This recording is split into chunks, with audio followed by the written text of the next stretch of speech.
जय हे भारत भाग्य विधाता। पंजाब सिंध गुजरात मराठा द्राविड उत्कल बंगा विंध्य हिमाचल यमुना गंगा उच्चल जलधि तरंगा। नावे जागे तव शुभ आशीष मागे गाहे तव जय गाथा। जनगण मंगलदायक जय हे भारत भाग्य विधाता। जय हे जय हे जय हे जय जय जय जय हे। So thank you for that. And once at Samvad and twice before that. So thank you for that. Krishna needs no introduction. So I don't think I should, when I say that he needs no introduction, it is fair for me not to introduce. But I would still say that he is a friend of Manthan. He is known for his outspoken views, and a fair amount of that is in the book which is there, it is being sold, and there at the counter. I welcome you all to buy a copy of the book, and Krishna also.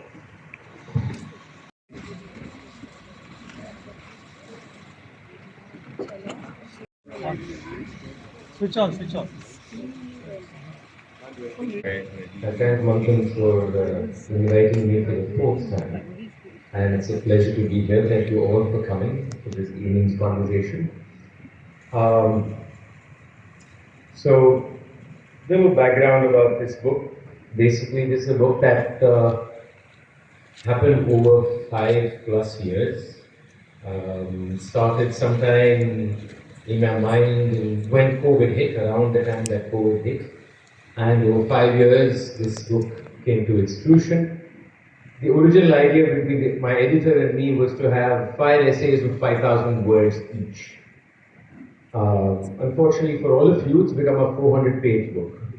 So, but there's a reason why it kind of grew. And you want the fans to stop? Okay. One question I'm always asked, and in fact we were joking about it this afternoon at Vikram's place, is why did you write this book? Or how did this book happen? And like I was saying, most of the times, most things that I think we do, the reasoning is post facto. We just jump into something and do it. And then we wonder ourselves, why did we do it? And I think it's no different with this book. Except that I think there were certain things happening in me and probably many people sitting here that caused me to move in the direction of this investigation. It's a fact that there are many mornings I do get up deeply disturbed. At the pit of my stomach there is this very ugly feeling. There is sometimes helplessness. You don't know what to do. Just the violence that we see on an everyday basis around us. Even within us, to be very honest. Because I feel we also emotionally fall into that trap of anger, of hate, of othering somebody or the other. And it's a kind of a toxic environment that we are all inhabiting and somehow finding moments of happiness, or if you want to call it happiness, and laughing over it. And I think that was one of the biggest reasons this book happened. Because I was grappling, not knowing what to do. Why are we here? Why am I part of this? Was the past really any better? Because sometimes nostalgia is such a dangerous thing. And I think many of us say, 20 years ago this country was not like this. And I'm not very sure how honest such an assessment can be. So I think this book came from that kind of worry, grappling and struggling. It also possibly came because of the fact that I'm primarily a musician. And what all art does is, it is about symbolism. You sing a raga, it has no literal meaning. I can't tell you this is what it means. But it carries with it very, very layered symbolisms, very layered abstract meanings that somehow get passed on, whether the musician intends to do so or not. All the musician intends to do is drown in that raga. And in the process of that drowning, something gets passed on. There is some relationship that is built, and that is very important. A relationship is built. And every time it's a new relationship, it's not the old relationship. It may be layered. And so there is something inherent about the world of art, I think, that drew me to the idea of symbols. But there is one fundamental question that I think my editor and I asked each other the moment we thought of this idea is, why should we bother about national symbols? Isn't that itself an indoctrinated state? Isn't that itself something that you're forced to believe in or to adhere to or you're subservient to? Or do you feel a connection? When I see the Indian flag, as I came today from the airport, you see the flag, and yes, there is some feeling. Now, is that really a feeling of relationship? Or is it just something that we're all used to celebrate? We sang Janagana Manana. What did it really mean to all of us? What did it really mean? Beyond the fact that it was a national anthem. If I told you that it is not a national anthem, it's just a song, would you have a different relationship with the song? It's a fascinating thing to think about. Would the song mean something else if it was not titled as a national anthem that we all had to by heart in our school and often sing the words wrong, of course? Right? So I think these are all the questions that were there in my mind. And I again said, I'm presuming these are the questions that were in my mind when I'm trying to explain why I wrote this. As I traveled through the various symbols, and I chose 5, and I'll tell you why the 5. It was clear to me 2 things. One is that I am not writing this book as a historian. Let me make this very clear. I am writing this book as a citizen of today inhabiting India today. So what you will see in this book and read in this book is constant travel between the present and the past. You will see a lot of history, and then you will see me jumping to a present context and trying to find meaning out of the 2 time zones, the 2 time-space situations. And trying to see if there is any connection. If so, has it changed? What do meanings? Have meanings been added? Have meanings been twisted? Or do I believe it's a manipulation? So it is a book where I am present as a person who has an opinion. Objectivity, of course, I think is largely a farce. But I am present in this book. And I am speaking as a citizen in this book who is also looking at history. And history was very interesting. The interesting part was 2 symbols a lot of people have written about. One is, of course, the flag. Next is, of course, the anthem. When I came to the motto and to the Indian emblem, information was sparse would be an understatement. I found nothing. And of course, the first place you go for all these seekings is also the Constituent Assembly debates, where the most robust and most honest and most invigorating conversations have happened as far as our republic is concerned. There is one mention of the emblem in the context. Motto though is nothing. So how did it even get adopted? Who chose these symbols? Why? What are the mythologies beyond them? Behind them, sorry. And have they been carried forward? So all these questions started piling up one after another, and of course there were many rabbit holes I went into. But even with, say, the anthem and the flag, and I will speak about a few interesting nuggets of information. Though a lot had been written, some things had been missed. The people writing them were historians, and in the case of the anthem, and they didn't know music. Maybe I had a little advantage over there. Being a musician, I could lend my ears, literally, to the tunes and wonder what the tunes mean. Do the tunes have meaning? You know, all this debate about Vande Mataram and Janagana Mana that started now in 2026 January, one discussion that never happened is about the music. Okay. And I will speak about that today, briefly at least. Okay. And the final emblem chosen was, of course, the symbol chosen was the preamble. It is not really a symbol, right? Why did I choose it? For 2 reasons. One, many may know that the preamble was the last act of the Constituent Assembly. After the Constitution was written, finally, the preamble was adopted. Quite an interesting act by itself, that it was not written first. It was, of course, worked on for many years, but it was adopted as the last act. In many ways, it encapsulates, and what I believe is a beautiful verse. Unfortunately, it is relegated to a very, very short part of our civics textbook, but actually quite a beautifully written single line, single page, and encapsulates whatever our Constitution says in the following pages. In a way, it is symbolic of the Constitution. It's not justiciable. You can't go to the court of law and say, the preamble assured me justice, I don't get justice. No. So what role does it play? It has a role of being a symbol of what is there in the pages that follow.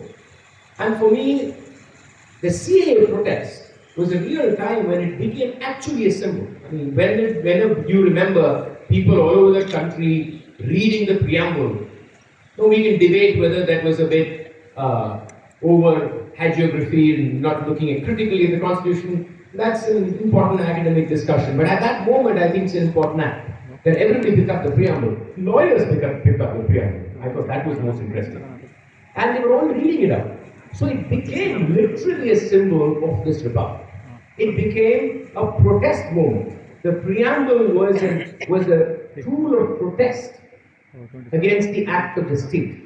Very rarely have we as citizens separated the state and the nation and protested. Very rarely. It's an academic nuance. For the general public, in fact, I would say party, government, and nation often are blurred as one idea. Nobody knows the difference. But when the CAA protest happened, there was a clear recognition that there's a difference between us, the nation, and what the state was doing. And that was a very powerful moment in politics of India and the way the public saw politics. So these are many reasons I chose these symbols. And I'm going to try and go through a few of the elements in each of the chapters and try and give you some insight. But I must confess it's a little difficult because this book is very granular history. It also has a lot of the larger debates that happened during the making of the Republic, and people post that. Also, many of those debates are relevant to us today. It also has today's struggles. So in a way, there are many layers to the book, but I'll try and give you glimpses of some historical insights, some larger questions that are being debated, and of course today. So the book traverses many, many areas of study. It's history, it's about religion, it's about society, it's about the Constituent Assembly, it's about the courts, it's about all of us sitting here today. Maybe I should start with the anthem chapter because we heard the anthem. I had originally planned to start to talk about the flag, but I'll kind of switch it because we heard Jana Gana Mana. Now, the one thing that we forget is irrespective of whether that would have become our national anthem or not, it's one of the most exquisite poems written by Tagore. I think that's something that we should first look at. It's a beautiful song. The song has 5 verses. And the first verse was what was adopted as the national anthem. And I always say that we made a big mistake. And the mistake was we didn't include the second verse of that song.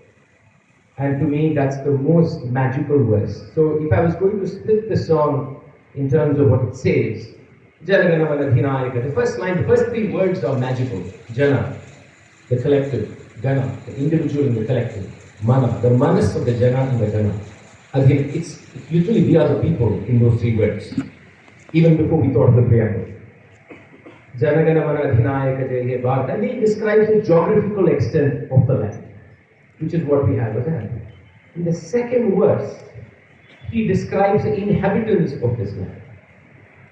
Hindu, Bauddha, Shika, Jaina, Purushiko, Mushalman, Kristani. He names the different faiths and he says all these people of different faiths come together for you.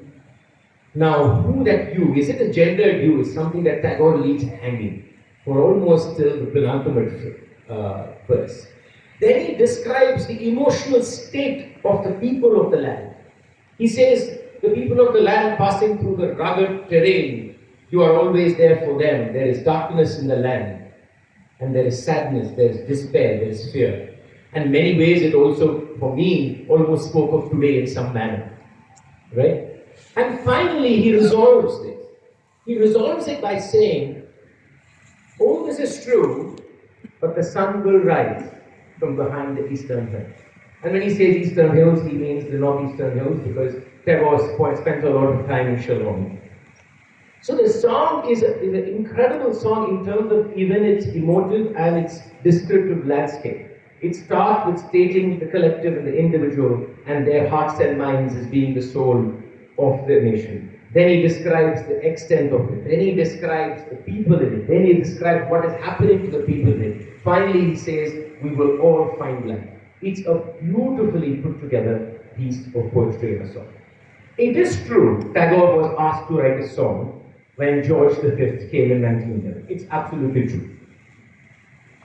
And the reason I need to address it again and again, because the rumor that the Adhinayaka is King George has been going on for too long and doesn't seem to die at all. Okay, bluntly put, it is not King George. Tagore himself said it, and there are enough reasons why it is not. It is true he was asked to sing the song. And in Tagore's own words, he was pretty irritated, pissed if I was going to use a modern way of saying it, that somebody had the gall to come and ask him to write a song on George. Why was George here? The Darbar was happening in Delhi. And he was also coming to Calcutta for a very important reason, that the partition of Bengal was being rescinded in 1911, and the capital was being moved, by the way, to Delhi. Those two things were happening in 1911. This was the first time the monarch was ever coming to India. So therefore it was an important occasion. So Tagore, in his own words, said this song did not please the person who came and asked me for a song in honor of George. But then Tagore does something that is utterly political. He takes the same song, hands it over to the Congress committee, which is having its national conference in Calcutta, same December, and says, use the song. So I do believe it was an intentional act. I don't think it was accidental that he handed over this song there. And on 27 December, Jana Gana Mana is sung for the first time at the Congress session in Calcutta. The reason for this confusion is because of newspaper reports, which I'm not, it's all in the book, I'm not going to, where they got really confused. You must understand in 1911, every one of these meetings began with the praise of the monarch. Okay? And there was a song in praise of King George in Hindustani that was being sung. Which song was what? Which was Tagore, which was not Tagore. Maybe there was also some conniving operation by the English press to say that Tagore made a song on the George. We don't know. So we can be sure, one, that it is not George. Now, before this song comes into being, there is that other song, Vande Mataram. It is a very interesting song for multiple reasons.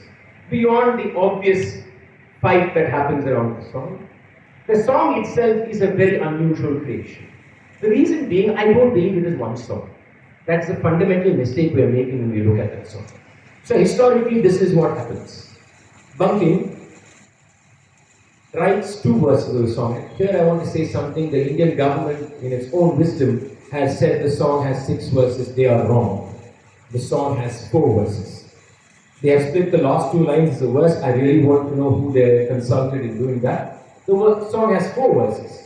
And this is obvious from the structure of the song. It's obvious from Aurobindo's own translation of the song. There are enough references to tell you. And it is also obvious from Government of India's own publication of 1951. It's a 4-verse song. So anyway, 2 verses are written between 1872 and 1875. There's some nice folklore attached to that writing itself. The first 2 verses, Vande Mataram, Sujalam Shubhalam, Male Shishikalam, Sashya Shamalam Mataram, Subrat Jyotsna, Pudakite Yamini, Pullakum Kusumida, Thumadala Shodini, Suhasini, Sumadhura Bhashini. It's a beautiful verse, you have to say. Even the use of the consonant sa and sha has a certain amount of softness that adds to the beauty of it. The second verse, where it's Saptakoti Kanta Kanta.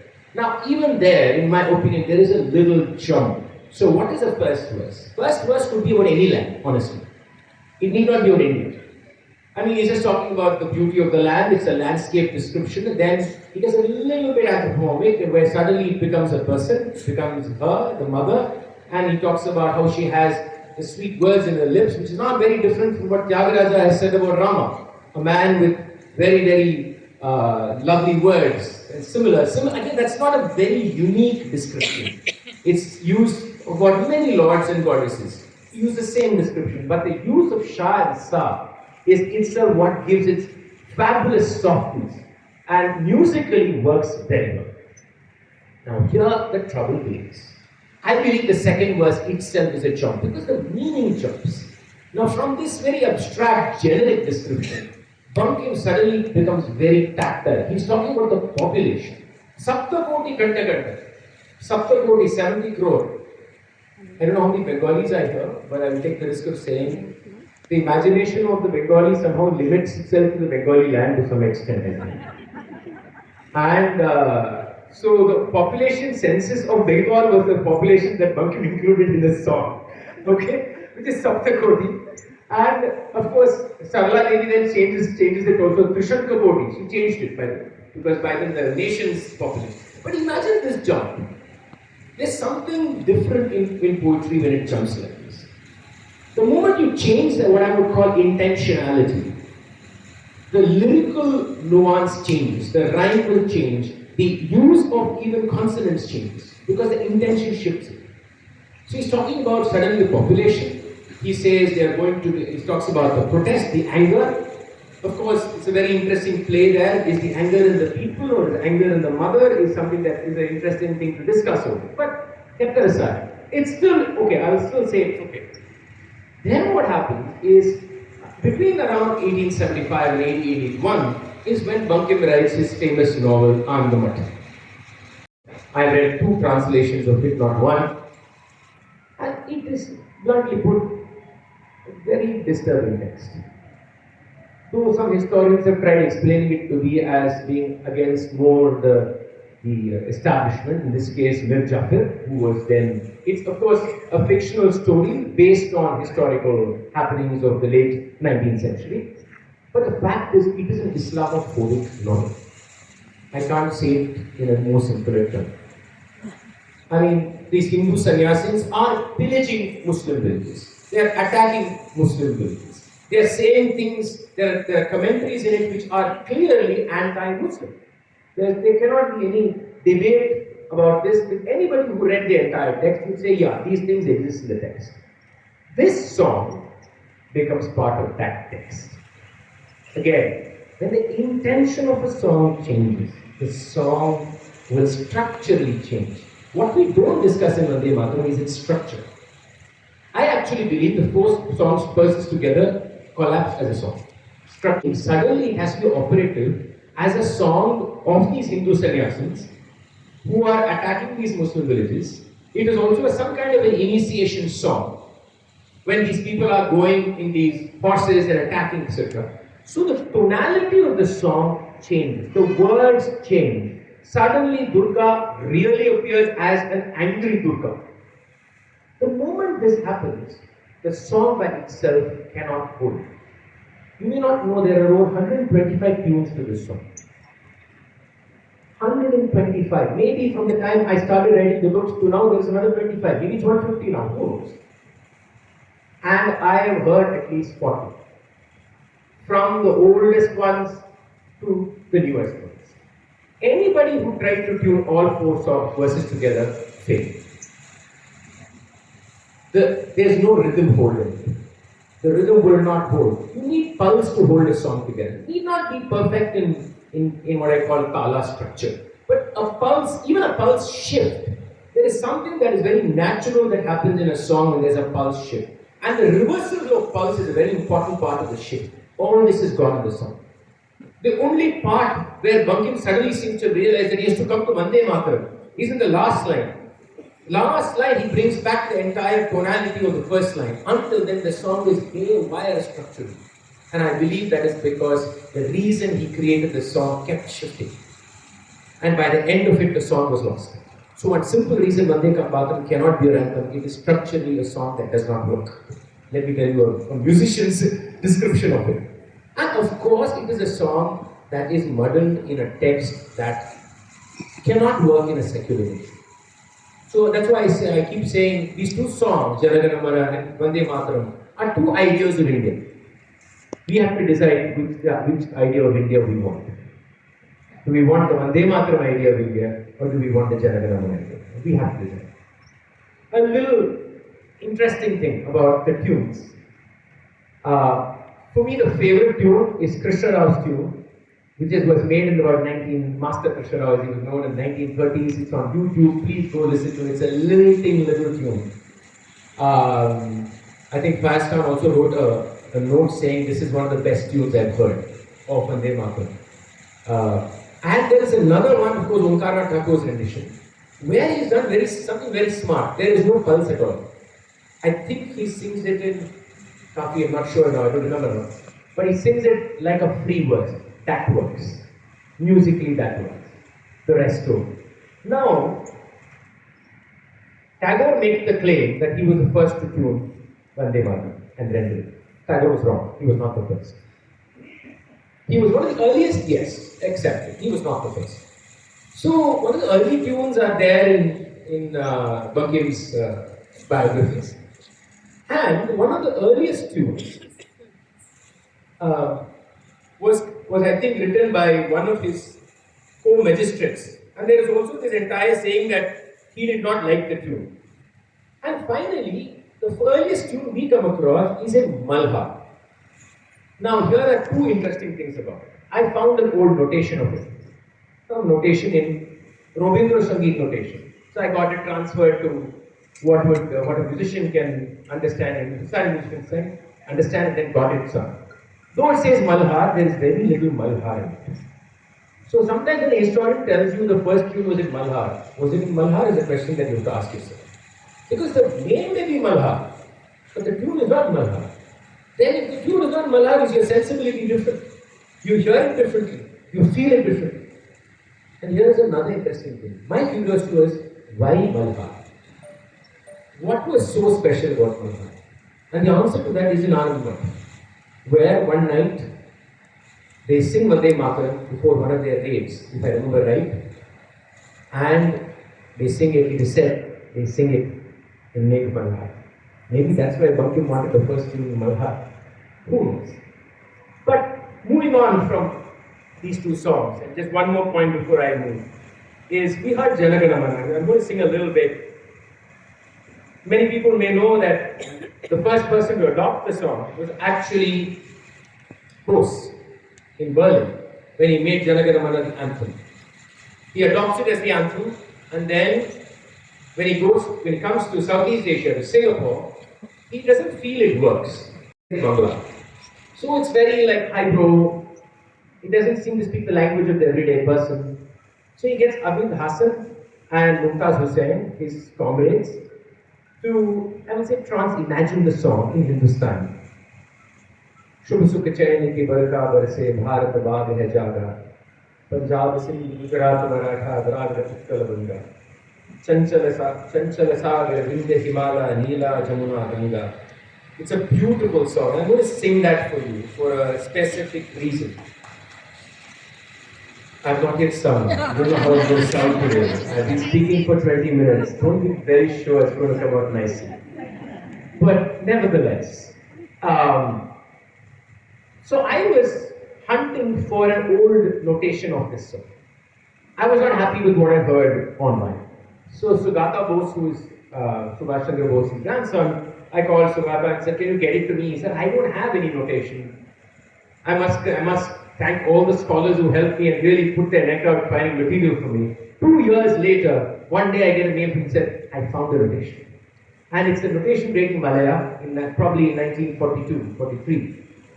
And the notation book itself is interesting. In the front cover is a woman who we don't know who she is. She probably was the conductor of the orchestra that was performing the song.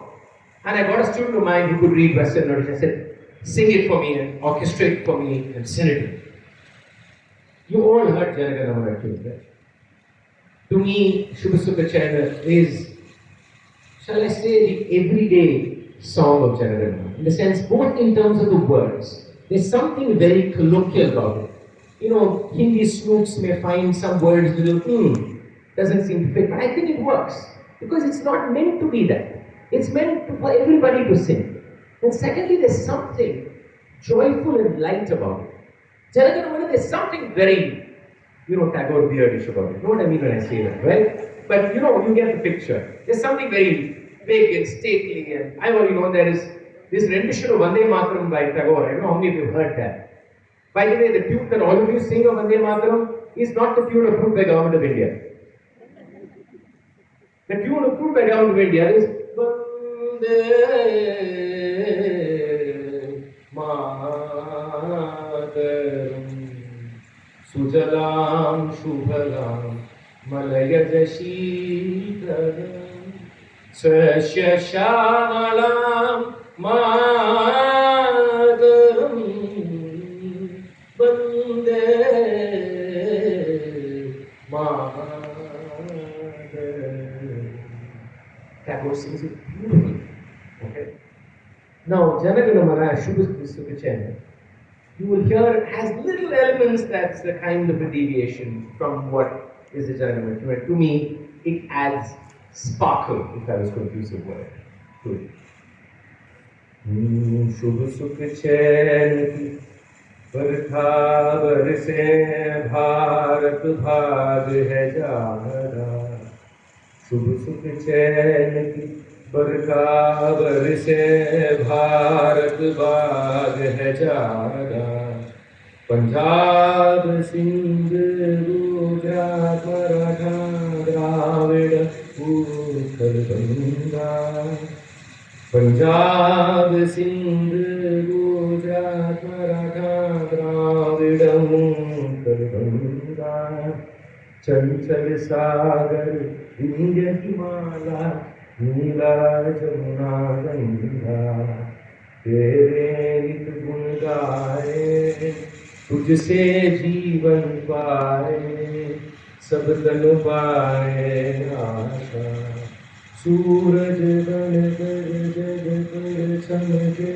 Bharat नाम सुधारा जय हो जय हो जय हो जय जय जय जय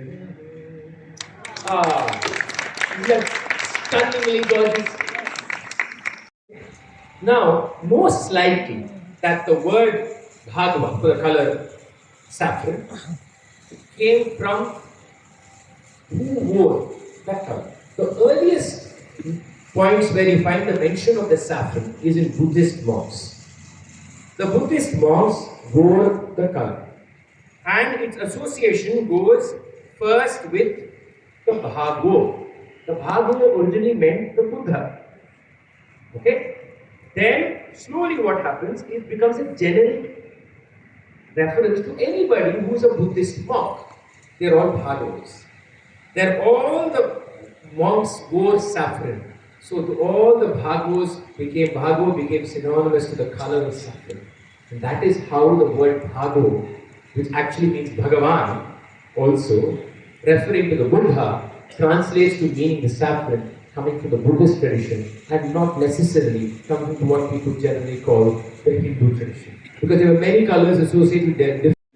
Gandhi, Tagore, Nehru. I think we could have probably listened for another half an hour. You must come back for your office. Before we take questions, I'd like to ask Suhail, who is out there, to come and give you a small memento, which I think you would enjoy reading.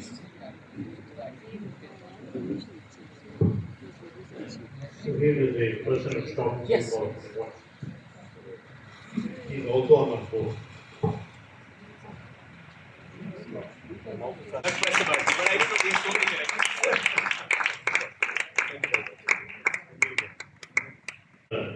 Just a thing, I know you sing extraordinarily well, but I think you speak a little better. No, that's not true. He does both equally good. Questions? Singing is as good.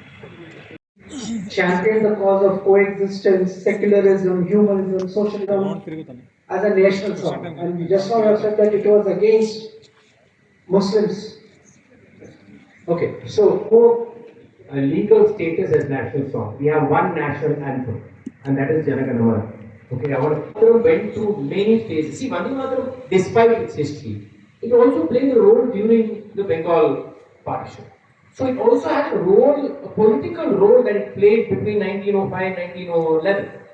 So, and it inspired many people. Well, we also have to see things beyond black and white. So it also played a role of capturing some imagination of people in the colony, right? So there was always this tension between its intention in the book, its creation by Bankim, its political role during the freedom struggle, and there was this tension there. So it was not so easy to give up that song and say no. But Nehru does something Nehru is very intelligently. He's being forced, but he constantly is negotiating that. He makes all kinds of arguments. Some arguments that I don't agree with also. He says, for example, Vande Mataram will not work for orchestration or something like that. In my book, I criticize him for it. So even in my book, as much as I critical of Vande Mataram, I say, don't tell me that Vande Mataram can't be orchestrated, that way Janagana Manavas should be used. That's a bad argument to make. But Nehru makes that argument. So he's trying to find a way to kind of not make it an issue, but yet make Janagana Mana the answer. Not just him, everybody else who believed India is secular. And in that, they didn't want to throw the song, because even Gandhi was very emotional about that song. He talked about how, I think it was Gokhale who probably introduced him to the song. He's very emotional about it. So there are emotional connections that he doesn't, and this partition that just happened. Think of all that is going on. There is violence. So you're trying to balance a lot of things. Could they have done it better? In retrospect, we can come up with ideas. But at that moment, I think there are some choices that are being made. But I think we should appreciate the fact that they didn't fall for Janagana Mana as the answer. He said, no, they didn't fall for, Vande Mataram as the answer. And they said, no, we only go with Janagana. And I think that itself is a signifier on what they believed is a secular nation and should be a secular nation. Yeah. Yeah, this is Diwakar here. Thank you so much for that. They had a conflict and difference of opinion on the nationalism. And who do you see like now, coming to the current context, who is right? It's very difficult to say. I think they both play a role. See, Gandhi is an activist. Tagore was not an activist. If you put it that way. Many of the arguments that Tagore made for me I find it, emotionally I'm more attached to those arguments. But there are many things that Gandhi is doing because he's actually working on the ground. Just remember, Gandhi is working on the ground. He's on the streets. He's going from gully to gully. On caste, I disagree with Gandhi on many things. But yet you recognize the man is on the ground. And therefore, I think both those arguments are required. That's what I would say. We can't disregard a Gandhi, Ambedkar, Tagore and make choices. We need an Ambedkar, we need a Gandhi, and we need a Tagore. We need the debate to be alive today. I want you and I to have that debate today. Not to say, I have chosen this side of the debate. That means you have not thought. I think we need to live in those little gaps where answers are not clear. Maybe that's the artist in me who's saying that in some ways, because artists always live only in those gaps. We can't choose sides. If you choose side, music is lost. So maybe that's why I prefer to live in the little edge. I think the reason why Gandhi is there is the hope that at least seeing Gandhi's face, you will speak the truth. I know it sounds crazily utopian and none of us. Look at us. We are asking this question. You use the same note for a bribe to a policeman. No? So what difference does it make you whether Gandhi is on there or Ambedkar? As if you won't do anything different if Ambedkar is on there. Maybe you're saving all of them at least from the ignorant. Maybe. So while I understand why you should have more, you're most welcome to put many more monuments and many more faces in it. But let's ask the more deeper question. The deeper question is the reason we have Gandhi is there, whether you like what he said or dislike what he said what he felt. That's truth. Do we treat that 500 rupee note as the truth? So I think maybe that should be what we should be more worried about than whose face is on it. To me that's irrelevant. A lot of unemployment, so many other problems related to casteism and all these things. There was a full session given for Vande Mataram discussion in the parliament by President Government. Can you comment on that, please? I agree with you. I completely agree with you. It was I mean, the argument was it's 150th year of Vande Mataram being written. That is the argument being made. But I don't believe that should have been priority at all at this point of time. I don't think so at all. And it was just a political move to again bring up this whole, again, two imaginations of India. That's what they're going to. The idea was to bring up this notion that this is a Hindu country. And Vande Mataram was not celebrated just as a great song. It was being celebrated as an assertion of a certain identity. And that's what was being done. And I must tell you that most people who argued in Parliament also argued with facts or getting it wrong. That's a different thing altogether. But yeah, we still have far more important things to be discussed than that. I agree. But Maybe to distract against the people. possibly. But I don't think it's as simple as that. I disagree. I think these discussions are placed there not for distraction. It's for actually putting in people's mind a certain way of thinking. It is not just to make you forget everyone. It is constantly asserting a certain majoritarian notion of the country. Please don't remember why are these symbols important? Because the emotional effect of the symbols is far more than what anybody can tell you. You will hum the tune every day. And I believe the long term the idea is for people to make people forget Janagana Mana and everything that it means. That I believe is the long term agenda. At some point of time, 20 years from now, people may not remember Janagana Mana. When I say remember, I don't mean remember only the song, I mean remember the idea of Janagana Mana. Remember the ethos of Janagana Mana, which means the ethos of this country. So that none of these acts are benign acts of distraction. These are acts to put forth a certain agenda, a certain way of imagining this country, which is why it is up to us to decide whether that's our imagination, whether we want to be in constant conflict, whether we want to tell some citizens that you're lesser than me, whether we want to be that kind of a country, or we want to be a country that says no. We have to make that choice. So, also, it's important that we realize that our act as citizens don't stop only and start and stop on that day we put a vote. It is 365 days of work as a citizen. What are we, each of us, doing as citizens? I think that's the question we should ask ourselves. Talking about the poem called Engal Nada, where a very beautiful poem, and also the contribution of Bhartiyar. I remember from my childhood days, Odi Villayadu Papa, and he also contributed for the Subhashitani, very intellectual things which we should inculcate in our life.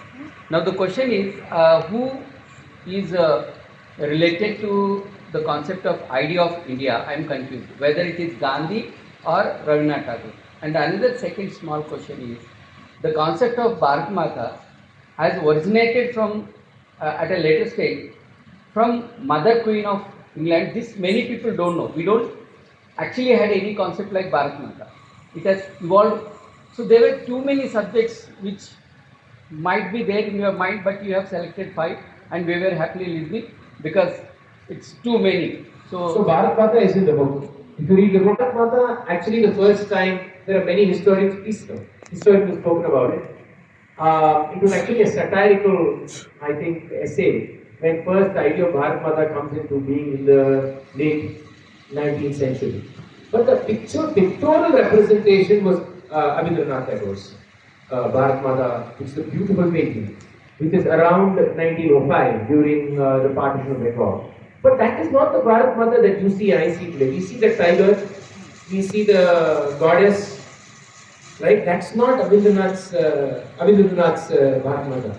That Bharat Mata is very different. Bharat Mata seems to be, it's like a renunciate, like a monk. She seems to be giving in a different manner. There is no protection of territory. Bharat Mata seems territorial, right? So even Bharat Mata as an idea has changed. But interestingly, there is in Tamil cinema, I'm sure in Telugu cinema you have an equivalent term. We have this term called Amma sentiment. I don't know whether you use the same term. So all popular movies, I have a reason why I bring that up, have to have one scene or two scenes where there is Amma sentiment. Where either the hero is going to, the mother is crying for the son, and she is at a temple singing a song, save my son, the son is almost going to die, while the son is dying in some thing, the mother feels it at home. You know, all these cliches. The British understood our Amma sentiment very well. Because if you actually see, after the declaration that the British government will rule over us, the Queen herself will be our monarch, there's a specific mention about how the Orientals have this affiliation towards the idea of the mother, and how the Queen perfectly symbolizes this idea of the mother. They somehow understood that very well. Credit to them.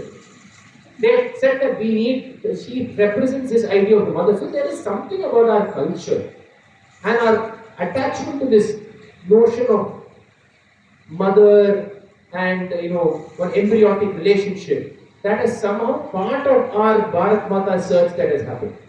And British repeatedly talk about it, right?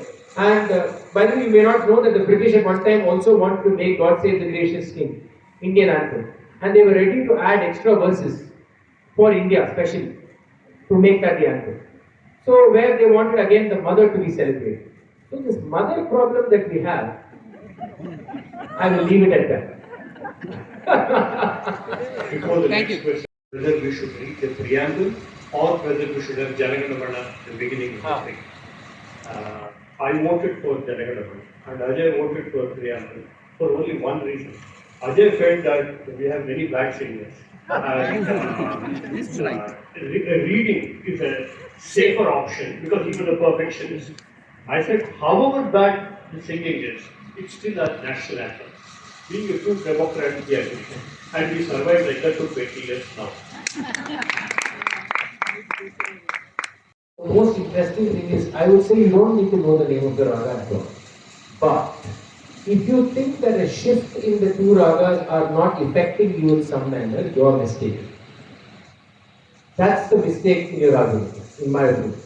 Because the change in the melody is a change in the emotive landscape. You may not recognize A as having a name that is one, B as a name, different identities, emotional. So it matters whether it is Malhar or not Malhar. Now, once again, let me finish. It may not, the names may not matter, but the change matters. I am telling you the name because I know the name. And I think it's also interesting to know it. Like at my concert, many times, people ask me to announce the name of the raga, and I always say, like, I get tired of it. And I make the argument saying, just because if you didn't know the raga, knowing the name is not going to change your experience of it. No way. How is it going to? But the raga itself is making impact on you whether you know the name or not. These two are two truths that coexist. You don't have to deny one for the other. That's all I would say. Why it's Malhar is an important investigation. Why did Bankim want Malhar? Because he had it in his book. He was interested in Malhar.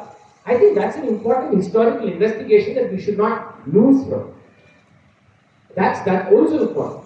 I mean, I would not disregard that piece of information because somebody does not understand Malhar. No, I will not. I would still think that's an important piece of investigation. As a researcher, it's important for me to look at it. Thanks for a lovely evening, even if it's the warmest still. Sorry, please, one more question from Mr. Madhav. Sebastian and Sons and but your identity is, final identity is the same. I think I should be the person deciding my identity. not Vikram or not you. Yeah, that'd be nice. Now, the folk songs of singing. I'm sorry, but The folk songs, FOLK, folk songs. folk songs. They are the original format of the origin of singing. They are the chirping of a bird, or an elephant, or a lion, or a peacock. The Sarigama, Padanisa, Padani came out of those animals and birds. Now, the folk song, which is the original format, never knew about what is saw, what is did. It is the Pandits who have discovered the way of making it I had about 15 things to respond to every. because I have a lot of things to say about it, but I let it pass. Okay, okay. I just wanted to say the property stolen by the natives, by the Pandits. I think history is far more messier and complex and interesting and magnificent than as simple as that. Have you ever heard a peacock make its noise? Do you think it can be any note? I don't think so, but that's a different thing altogether. But I think some of them, I'll let you put it this way. The intellectualization of something cannot disregard that certain things existed before. At the same time, metaphors sometimes cannot be taken literally. They have to be taken as descriptive ways of understanding music and sound and what is around. Now, this question of the folk, even words like the folk and the classical need to be debated very carefully for us. To me, those words don't make musical sense at all. They only make sociological sense. So, there are many layers to what you have said, for which I'll have to come another day and speak for 2.5 hours. Thank you for this wonderful evening. I just want to announce that discussion on music will continue next Friday. We have a historian of South Asian music here, Catherine Stokey, who's visiting India, who will speak next Friday on stories of musical life in Nizami, Hyderabad, late 18th century, early 19th century. So please come again next Friday to continue this discussion around music. Thank you. Thank you.